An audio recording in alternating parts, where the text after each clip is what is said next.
संबलपुरी कोसली भाषा को राज्य भाषार मान्यता दाबी संक्रांतीय कौनसी प्रस्ताव सरकार हस्तगत होना। विरोधी दल उपनेता प्रसन्न आचार्य एक लिखित प्रश्न में विधानसभा उत्तर रखिंट ओडिया भाषा साहित्य और संस्कृति मंत्री सूर्यवंशी सूरज। तेबे मंत्री उत्तर पर प्रतिक्रिया रखी बीजेपी वरिष्ठ विधायक जयनारायण मिश्र कहते मंत्री सूर्यवंशी ए संपर्क में ठीक भाव जाणी नथिबे।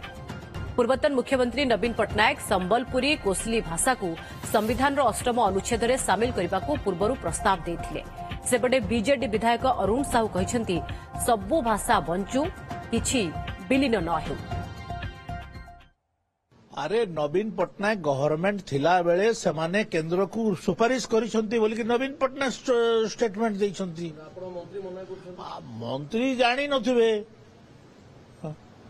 एटा दी थर पूर्वतन मुख्यमंत्री कही सारी संबलपुरी कौशली भाषा को संविधान अष्टम धारा रे अंतर्भुक्त करा जाओ बोली ओडिशा सरकार दाबी करी सारी।